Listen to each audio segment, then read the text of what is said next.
Fala galera do Além do Futebol, muito boa noite, boa tarde, bom dia, bem-vindos a mais um podcast. Hoje o nosso tema é Campeonato Brasileiro e o que a gente espera dos clubes do campeonato dessa temporada. Enfim, vou pedir para os nossos excelentíssimos falarem, se apresentarem. Primeiro, Gabriel, por favor. Fala galera da Além do Futebol, mais uma vez aqui com vocês, um prazer inenarrável, estamos juntos.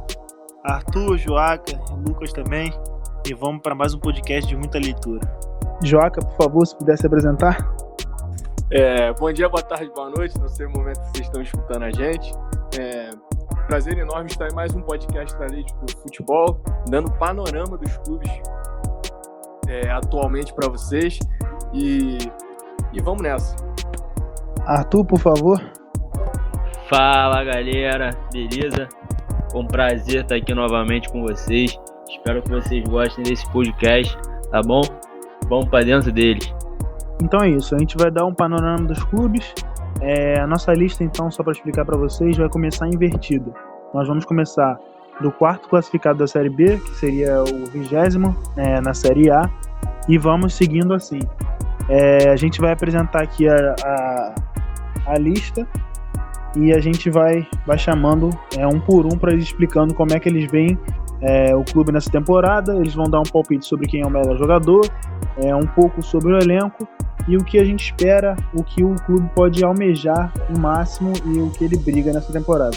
Então vamos logo começando aqui, sem perder tempo, na 20ª colocação, o Atlético Goianiense. Por favor, Arthur. Fala galera. Então, cara, o Atlético Goianiense é um time que subiu ano passado, como vocês sabem, e como muitos times que sobem da segunda divisão para a primeira, é um elenco um pouco curto, né, mas com alguns jogadores sempre conhecidos, como o Jean, ex-goleiro do São Paulo, o Edson, volante ex-Fluminense, o Renato Kaiser, ex-Vasco da Gama, Gustavo Ferrares, que jogou pelo Botafogo, pelo Internacional, o Everton Felipe, que está emprestado pelo São Paulo também, a equipe de Goiânia. É um time que, como a gente espera, que vai brigar ali embaixo para se segurar na Série A, para talvez no ano que vem montar um time um pouco mais competitivo. É um time que vai tentar se manter vivo para mais uma temporada. É um time que tem como base ali o Jean no gol, uma formação em 4-3-3, tá, gente? Jean, Reginaldo, Gilvão, capitão, Oliveira, Nicolas, Edson, Marlon Freitas e Jorginho no meio, Mateuzinho, Everton Felipe e Renato Kaiser no ataque, é o artilheiro do time e o principal jogador da equipe de Goiânia.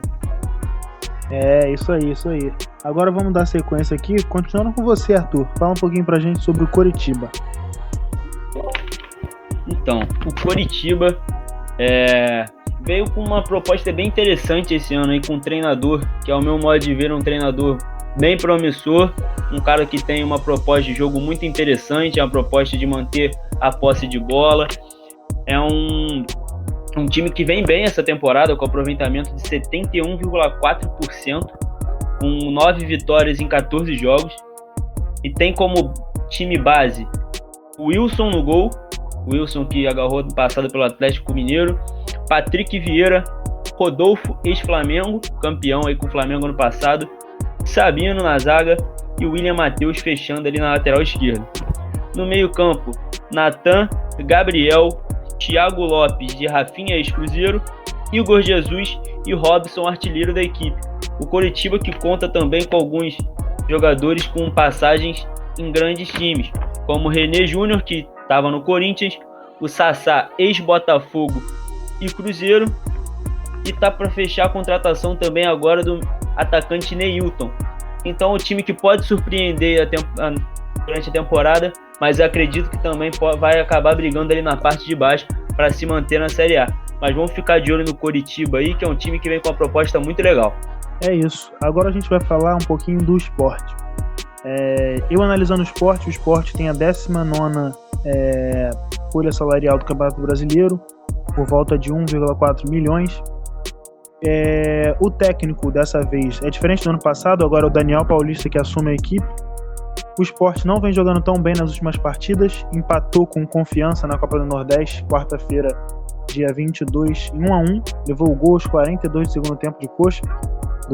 da equipe do Confiança, não lembro agora o nome do jogador. O Sport, ele tem um elenco até conhecido um pouco pelo torcedor brasileiro. Tem o Hernani, tem o William Farias, Patrick, tem um goleiro que jogou na segunda divisão no Pelotas, que foi destaque no Pelotas na Série B. Tem um antigo camisa 10 do Flamengo, Lucas Mugni. E então é isso. Para mim, na minha opinião, o Sport ele briga para não cair, até por conta do retrospecto das últimas partidas, não vem jogando tão bem. Então eu acho que o Sport briga para não cair, diferente do que ele fez ano passado com a equipe que conseguiu subir para a Série A, né? O Guilherme jogando muito bem, fez 17 gols. Então é isso. Eu acho que o Sport briga na zona da degola e no máximo assim, por uma zona de Sul-Americana. É isso. Agora vamos dar prosseguimento pro próximo clube. Então, eu vou falar da equipe do Red Bull Bragantino, a equipe que vem de um acesso como campeã do Campeonato Brasileiro da Série B. A equipe se programou para subir, para ter uma compra no Bragantino, a Red Bull, a empresa no caso, se programou para comprar e ter o acesso imediato. Então, a equipe do Red Bull conseguiu subir imediatamente e esse ano conseguiu fazer muitos investimentos em jovens atletas que têm potencial para evoluir muito grande. Vou dar exemplo aqui, o Arthur, o Matheus Jesus, e segue, o Hiller, e vamos seguir. E o Everton do Cruzeiro também, é um lateral muito bom.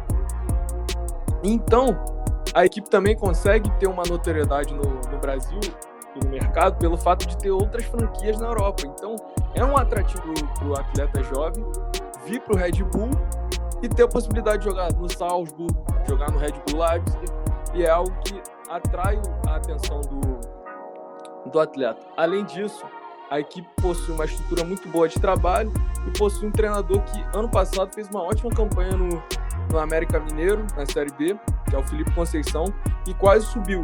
Ele possibilita um futebol muito, muito vistoso, bonito de se ver nos dias de hoje. E só para falar um pouco do atual momento, a equipe lidera o grupo dela no Campeonato Paulista. E além de ser, hoje, no momento que a gente fala, a melhor equipe do Paulista em pontos.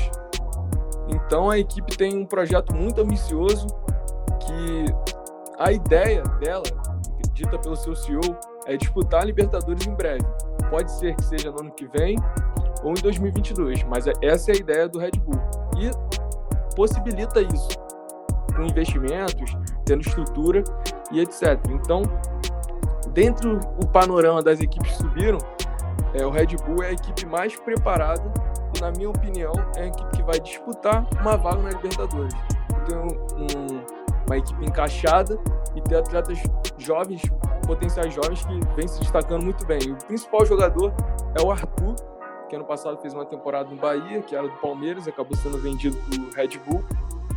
E ele tem 8 jogos em 2020, ele tem 3 gols e 3 assistências. Muito bem, mais um panorama. Agora, Joaca, se você mesmo puder falar pra gente um pouquinho da equipe do Ceará. Então, vou falar a respeito da equipe do Ceará. A equipe do Ceará, que no Campeonato Brasileiro de 2019 acabou brigando para não cair até a última rodada, vem de 2 anos nessa briga para não cair e saindo muito bem, porque acabou garantindo mais um ano na Série A. A equipe esse ano busca ter a possibilidade de se livrar do rebaixamento o mais rápido possível. E por que não pensar em beliscar uma vaga numa Sul-Americana, uma Libertadores e cogitar? Por quê? O Ceará é um dos clubes da Série A que tem a situação financeira mais favorável e que tem uma organização financeira muito equilibrada.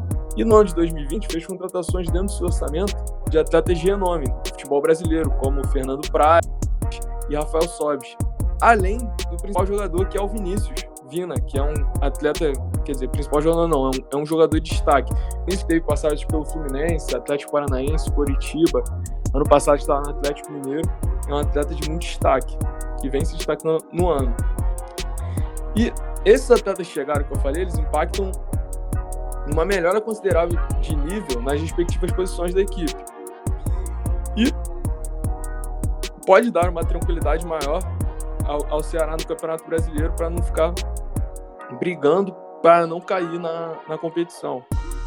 No cenário atual, a equipe disputa a Copa do Nordeste e o Campeonato Cearense.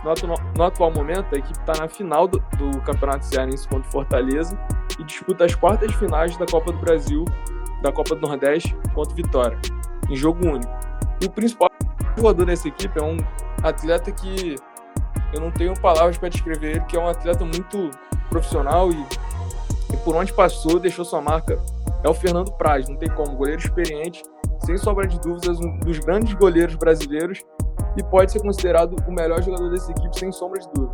Na minha opinião, o Ceará ele disputa o top 10 do Campeonato Brasileiro, almejando talvez uma vaga numa Sul-Americana. É isso.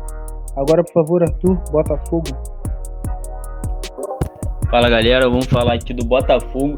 Botafogo que teve um começo de ano muito conturbado, com uma não classificação, por exemplo, para as semifinais da Taça Guanabara do Campeonato Carioca.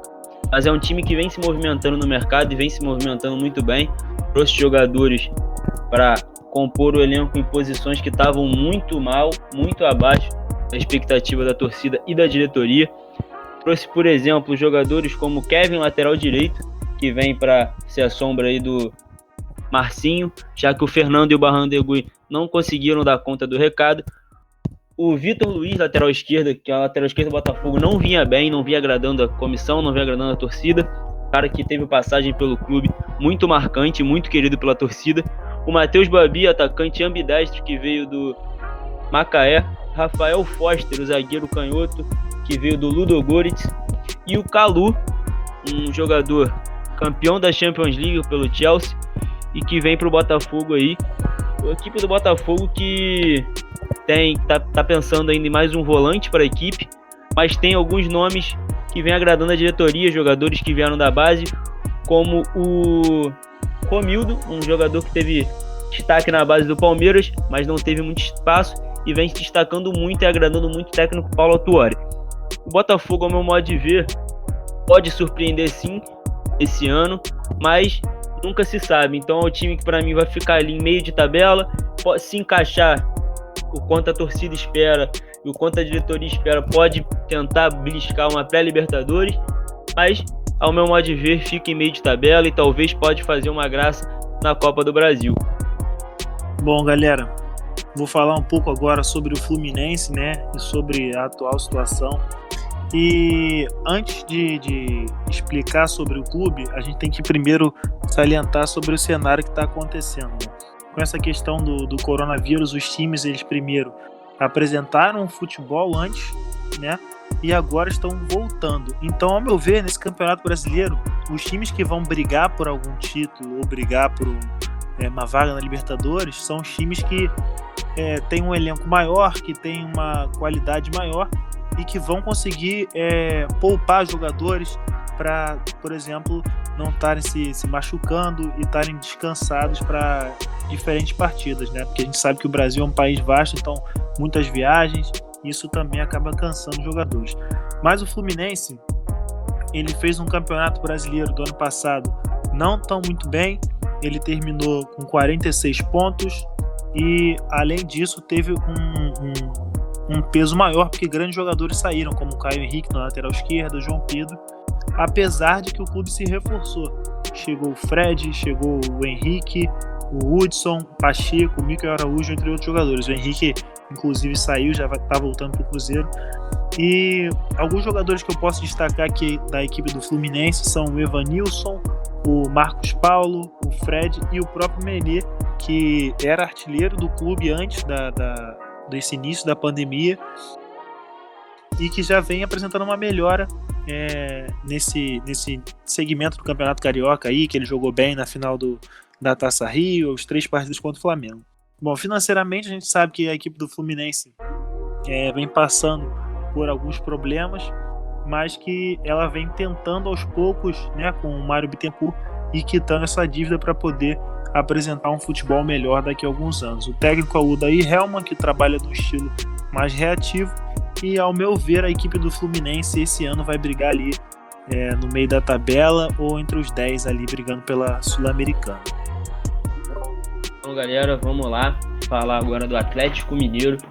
O Atlético Mineiro, que teve um começo de ano muito conturbado, com 2 eliminações muito marcantes para a sua torcida, que foi a eliminação da Copa do Brasil e da Sul-Americana, e com isso sendo determinante a demissão do seu técnico. E o Atlético, depois disso, vem se reforçando, vem renovando seu elenco. É um time que contratou muitos jogadores, e entre eles um treinador, Jorge Sampaoli. Então vamos lá falar um pouco do Atlético nas suas contratações. O Atlético esse ano contratou o goleiro Rafael, ex-Cruzeiro, os zagueiros Bueno, que veio do Japão, e o Júnior Alonso, ex-Boca Juniors, para ser o xerife titular da posição. Os laterais Guilherme Arana, ex-Sevilha, e Mailton, ex-Operário. Os meias Alan, ex-Fluminense, Léo Senna, que veio do Goiás, Barreiro, do Independente Santa Fé, e Alan Franco, do Independente Del Valle. No ataque, o time trouxe o Diego Tardelli, o antigo ídolo da torcida, campeão da Libertadores, que veio do Grêmio, o Johan, ex-Palmeiras, o atacante Keno, com passagens pelo Santa Cruz e pelo Palmeiras, o Savarino, ex-Real Salt Lakers, da Major League Soccer, o atacante Marrone, que vem com muita expectativa.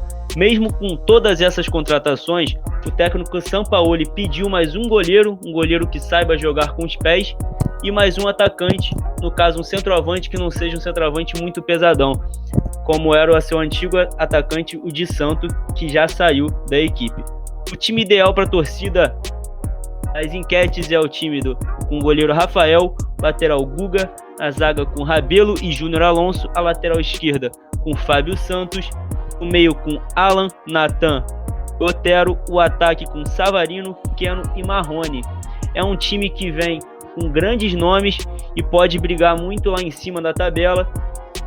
E o principal jogador da equipe que vinha se destacando antes dessa pandemia era Otero, mas tem grandes nomes no seu elenco, como o atacante Marrone, que é muito talentoso, é um jovem de 21 anos que pode dar muito futuro aí na equipe do Galo. Nessa 11ª colocação, nós temos a equipe do Bahia, né? E bom, vou estar explicando para vocês um pouquinho sobre essa equipe, né? O Bahia, ele é comandado pelo Roger Machado já há algum tempo. Ele gosta de jogar no estilo da posse de bola, no jogo apoiado. E para mim, essa equipe do Bahia, ela vem apresentando grandes melhoras ao longo dos anos. No Campeonato Brasileiro do ano passado, foi uma equipe que terminou com 49 pontos, mas que se reforçou para essa temporada. E com grandes jogadores como Rodriguinho, Cleison, Jadson, Zeca, Gilberto, eu acho que a equipe do Bahia tem tudo para fazer um excelente Campeonato Brasileiro. Está brigando também pela Copa do Nordeste. Inclusive Gilberto é um dos artilheiros com 5 gols. Então eu acho que a equipe do Bahia nessa temporada vai brigar por Libertadores, e essa é a minha opinião. Falando agora da 12ª posição, nós temos o Gigante da Colina. A equipe do Vasco da Gama possui a 11ª folha salarial dentre os 20 clubes, com cerca de 2,9 milhões por mês. A equipe do Vasco contratou no início da temporada o Germancano e o Benítez, mas agora são 2 reforços, e manteve basicamente a mesma estrutura do ano passado, com Pikachu, Felipe Bastos. A equipe se manteve, é uma boa equipe, o técnico novo com novas ideias, o Ramon, é um elenco razoável. Acho que pode brigar entre a Sul-Americana e esperando beliscando um 8º lugar ou talvez um 7º lugar para conseguir uma vaga na pré-Libertadores, dependendo dos resultados. A equipe pode surpreender, mas é bom ficar de olho para não brigar lá embaixo. As coisas que podem mudar a equipe do Vasco são sempre as questões financeiras e políticas, até por conta também da pandemia ser um empecilho. Então vamos agora para a 11ª colocação. A equipe do Goiás, que na temporada de 2019 ficou à frente de clubes grandes como Bahia, Vasco da Gama, Atlético Mineiro, Fluminense e Botafogo. A equipe do Goiás é treinada pelo técnico Ney Fran, e no início de julho ela começou a fazer um agendamento sobre novos amistosos, A equipe tem treinado bastante e tem alguns jogadores marcantes no cenário brasileiro e conhecidos do torcedor carioca, como na zaga Luiz Gustavo e Rafael Vaz. Tem na frente Rafael Moura e Queco, o argentino que chegou agora, e ainda o conhecido Henrique Almeida. Ela vem de uma temporada que conseguiu a venda do Michael e conseguiu também vencer o Fluminense em casa, conseguiu vencer o Fluminense em casa por 3-0, sendo uma das equipes com maior número de vitórias no Serra Dourada. Ao todo foram exatamente 12 vitórias dentro de casa. Então é isso, a equipe do Goiás, acredito eu, que vai brigar no meio de tabela, buscando uma Sul-Americana e talvez, muito raramente, conseguindo beliscar um acesso à Libertadores. Bom, falando um pouquinho agora sobre a equipe do Fortaleza, eu venho para vocês trazer algumas notícias e vamos lá. A equipe do Fortaleza, ela fez um campeonato brasileiro mais ou menos que na média ali no ano passado, com seus 53 pontos.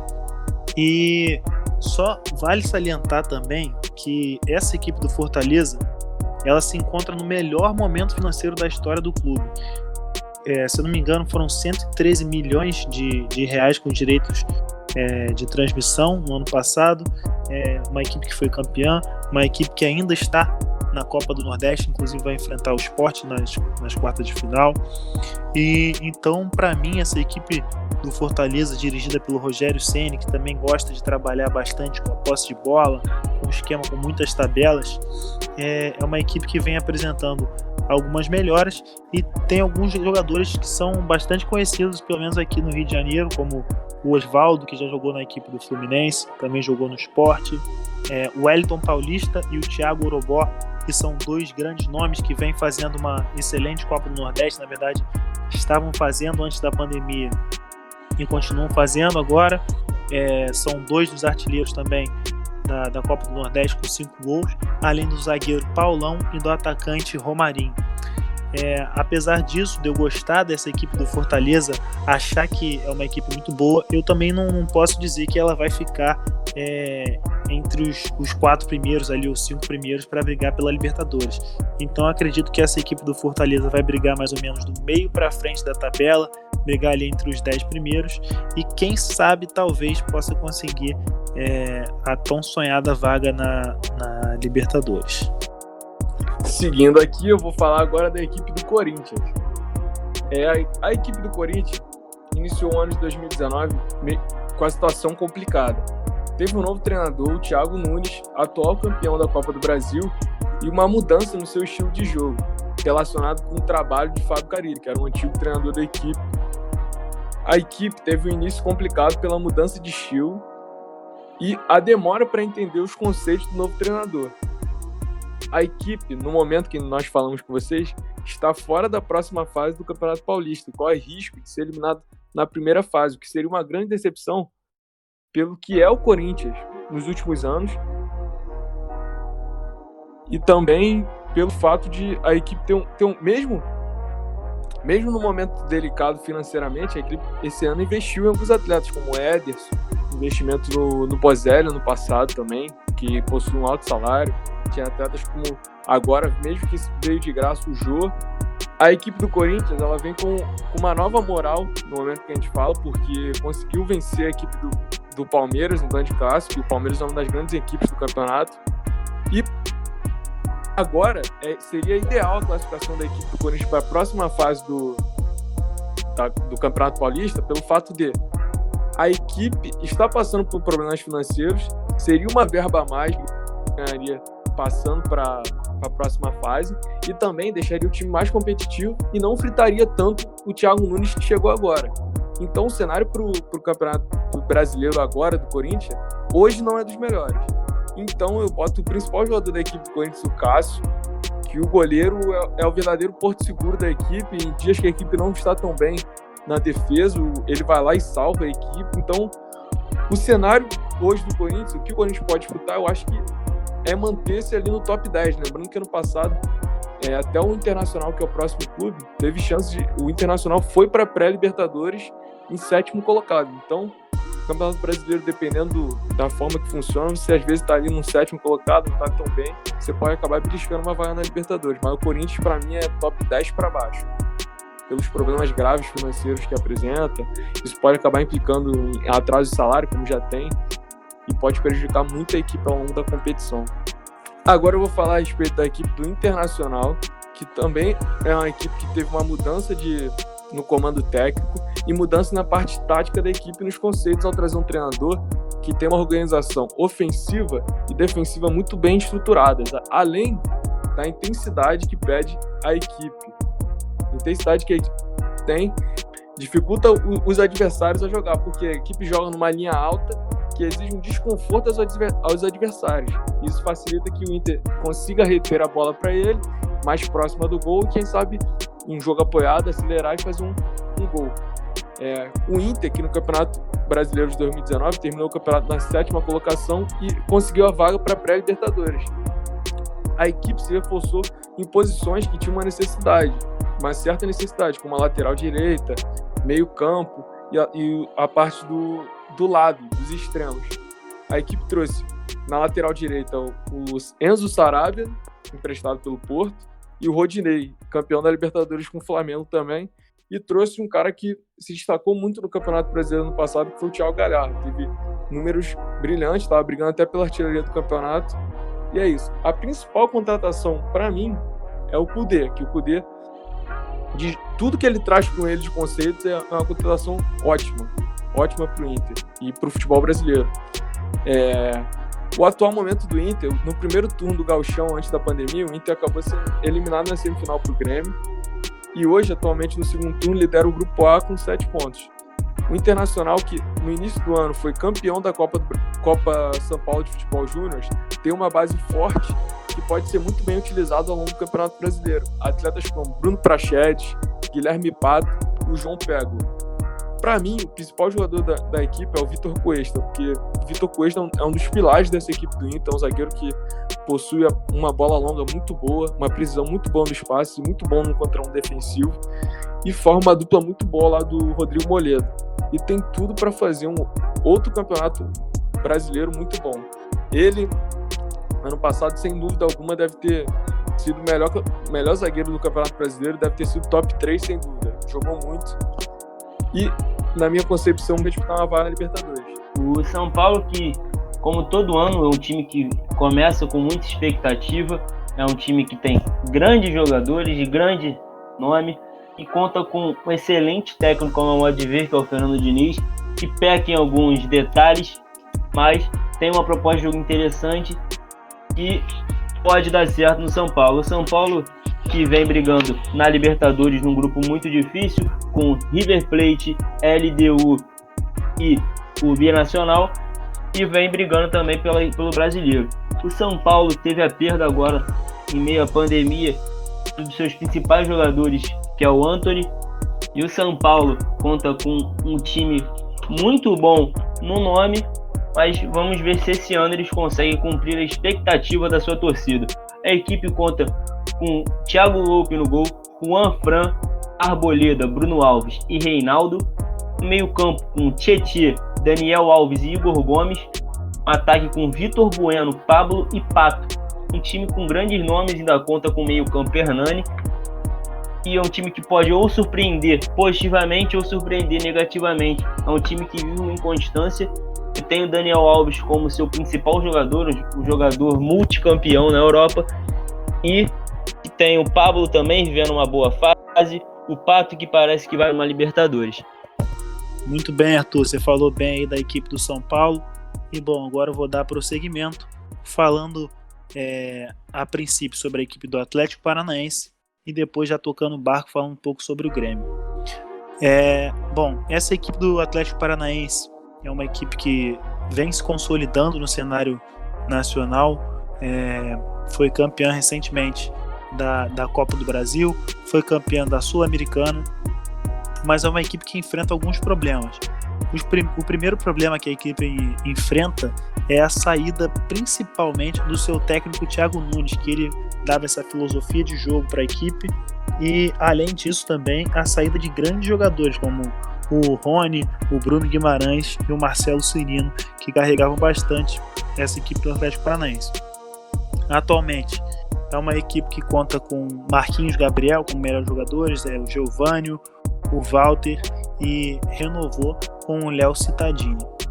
No Campeonato Brasileiro do ano passado, ela terminou em 5º lugar, ficou com 64 pontos e alcançou, a Libertadores. O técnico agora é o Dorival Júnior e, ao meu ver, essa equipe tem que se provar um pouco mais para poder estar brigando novamente pela Libertadores. Então acredito que vai brigar esse ano pelo meio da tabela, justamente pela saída principalmente do Thiago Nunes e de grandes jogadores como o Bruno Guimarães. Agora, falando um pouco mais sobre a equipe do Grêmio, é uma equipe muito grande, já vem muito bem no cenário nacional há alguns anos, também ganhou a Libertadores recentemente, ganhou a Copa do Brasil também recentemente, e o técnico ainda se mantém, que é o técnico Renato Gaúcho, que gosta de jogar no estilo mais imponente, no estilo de ir para cima dos times. Tem grandes craques aí como o Cebolinha, o Jeromel, conta com reforços agora também como o Thiago Neves, Diego Souza, e ainda tem o Alisson também, que era aquele Alisson do Cruzeiro, um grande jogador. Então, ao meu ver, essa equipe do Grêmio, ela vai apresentar um excelente futebol no Campeonato Brasileiro, mas a questão que fica é se essa equipe vai querer brigar pelo Campeonato Brasileiro, porque a gente sabe que esse Grêmio, ele vai querer brigar bastante pela Libertadores, ainda mais da forma que foi eliminado na última competição. Então o Renato vai querer se provar nesse campeonato, mas se essa equipe se focar para jogar bastante no Campeonato Brasileiro, tem tudo para dar certo. Terminou o Campeonato Brasileiro do ano passado com 64 pontos no 4º lugar e chegou a semis da Libertadores. Então, para mim, eu acho que essa equipe do Grêmio vai brigar por vaga na Libertadores e, se quiser, também briga para ganhar esse Campeonato Brasileiro. Muito bem, muito bem. Agora nós vamos falar um pouco do Palmeiras, que tem a 3ª maior folha salarial do Brasil no momento, na atual temporada. O Palmeiras ficou em 3º no ano passado, e o Palmeiras é sempre uma incógnita, é sempre um time que está brigando lá em cima, mas agora trouxe uns treinadores, os últimos, um pouco questionados por talvez apresentar um futebol não tão contemporâneo assim, como o Filipão e o Mano Menezes. Agora a equipe aposta no Vanderlei Luxemburgo, que fez um bom trabalho com a equipe do Vasco da Gama ano passado. A equipe tem outro patamar financeiro, tem bons jogadores para cada posição, com bons reservas. Tem uma equipe formada com Everton, Luan, Felipe Melo, agora que virou zagueiro, Marcos Rocha, Diogo Barbosa, Bruno Henrique, Scarpa, o Lucas Lima, Ranieri, Zé Rafael. Então uma equipe bem consolidada, tem bons reforços. Trouxe agora o Ramires, que está ganhando basicamente 1 milhão por mês. A gente sempre espera do Palmeiras grandes títulos, brigando não só no cenário nacional, também como no cenário internacional, brigando pela Libertadores. É um time forte e é isso. Acredito que a equipe do Palmeiras vai brigar muito pelo título, lado a lado com os outros 2 colocados, que são Flamengo e Atlético Mineiro. Agora vou falar um pouco para vocês sobre a equipe do Santos.